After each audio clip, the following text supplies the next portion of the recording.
ne s'éloigne point de toi, qu'il soit ton partage. La Bible a 3 dimensions que nous devons savoir.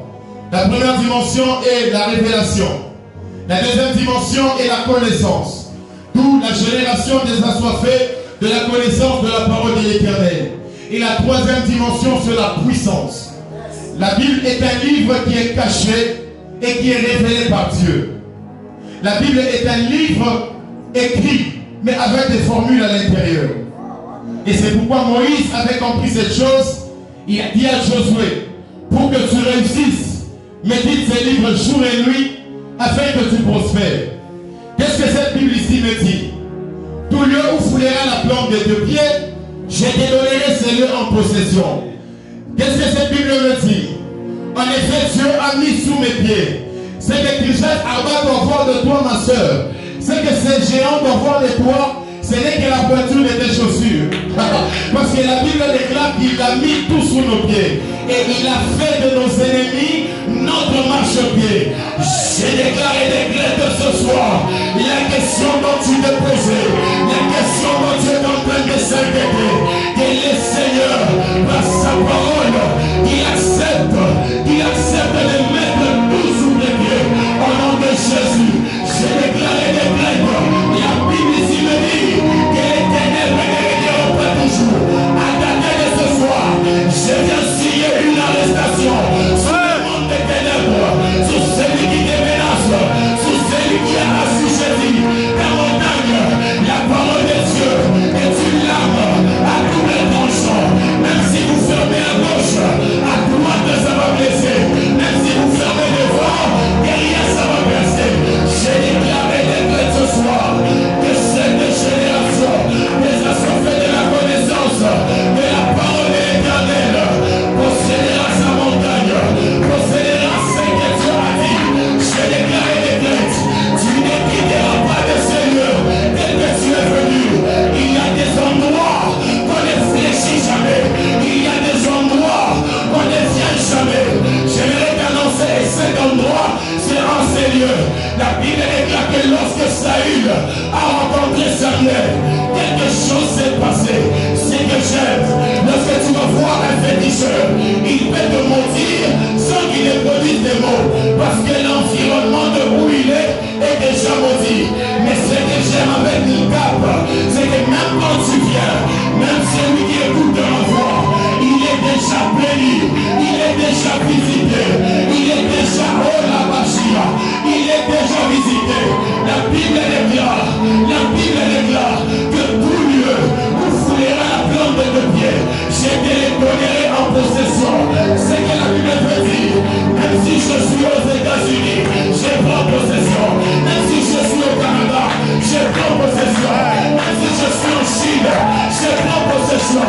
Même si je suis à la banque, je prends possession. J'ai déclaré des clés. Fais un pas en avant et tu commences à prendre possession. Fais un pas en avant et tu prends possession. Je déclare toi qui as foulé des pieds en Seigneur, que le Dieu de mon Père t'accorde cette montagne, t'accorde cette chose. Au nom de...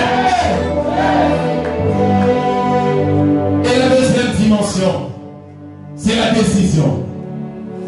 Bien aimé,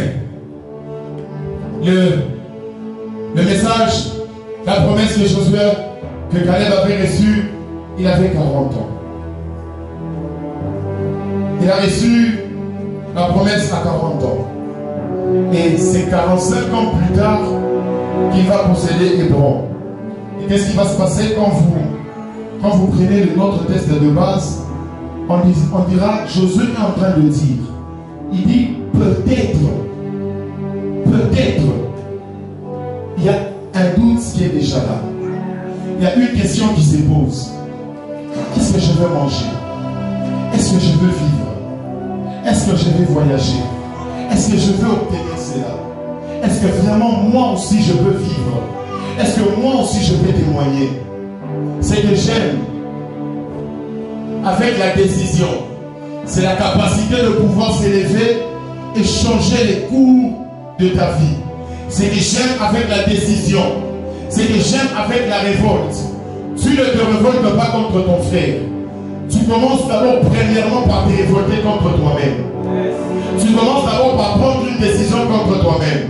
C'est pourquoi vous verrez dans 1 Roi chapitre 3, au verset 31, au verset 21, cette femme va dire, j'ai observé attentivement.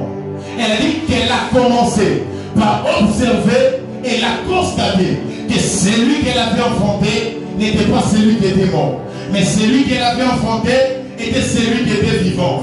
Ma soeur, mon frère, toutes les fois que tu prends une décision, toutes les fois que tu te révoltes contre toi-même, il y a quelque chose qui commence à déjà changer. La Bible déclare dans Exode, chapitre 3, la Bible dit que lorsque les Israélites étaient en train de crier, Dieu a ouï leur gémissement. Qu'est-ce qui s'est passé? Ils ont vu que leur douleur était continuelle. Ils ont vu que leur souffrance était continuelle. Ici, Caleb est en train de constater, il dit, donne-moi donc cette montagne dont l'Éternel a parlé en ces temps-là. Il a constaté qu'il y avait déjà quelque chose qui traînait. Est-ce que tu peux regarder un peu autour de toi qu'il y a quelque chose qui traîne? Est-ce que tu peux regarder dans ta famille quelle est la chose qui a traîné depuis le jour où tu as reçu cette promesse? Est-ce que tu peux regarder autour de toi combien de fois tu as déposé les dossiers, on t'a demandé d'attendre? Vas-tu attendre 45 ans comme Caleb? Vas-tu attendre 45 ans comme cet homme? Il a reçu la promesse à 40 ans et il a reçu la réalisation de cette promesse à 85 ans. Je déclare et décrète ce soir, toi qui es venu en ces lieux, que l'esprit de la révolte te saisisse. Je disais que l'esprit de la révolte te saisisse. La Bible déclare que lorsque le roi, 1 Samuel chapitre 11, la Bible déclare à partir du premier verset, lorsque le roi des Ammonites s'est levé pour aller faire paix avec les Israélites, il y a quelque chose qu'il a essayé de signer en contrat avec les Israélites. Il a dit une chose, il a dit, pour que moi et vous entrions en paix, il faudrait que je crève l'œil de tout un chacun au milieu de vous. Est-ce que quelqu'un peut accepter de signer un contrat de paix en perdant un seul œil?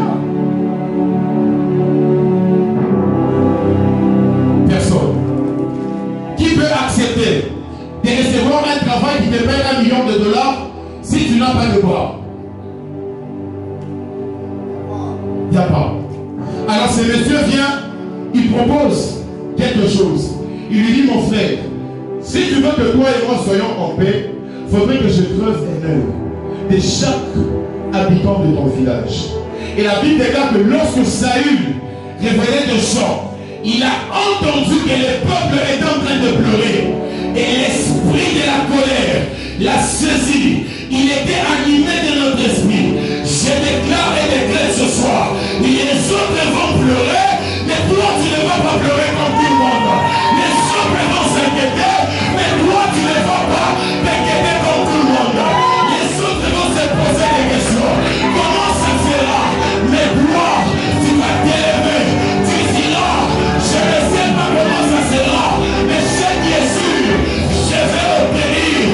Mais ce qui est sûr, je vais procéder. Je ne sais pas quand est-ce qu'on va parler de ton nom dans ce bureau, mais ce que je sais en moi, que cette montagne, elle est à moi. Celui qui a fait les vélos, il était fatigué de marcher à pied. Celui qui a fait la moto, il était fatigué de pédaler. Celui qui a fait la moto, il a constaté que la pluie était en train de le mouiller. Et je constate que celui qui a fait les véhicules, il a constaté qu'il voulait rouler vite. Et quelqu'un me dit que moi j'ai fabriqué l'avion. Celui qui a fabriqué l'avion, il était fatigué des embouteillages. Il était fatigué de suivre les lignes chaque jour. Je déclare et déclare ce soir, Caleb la salia,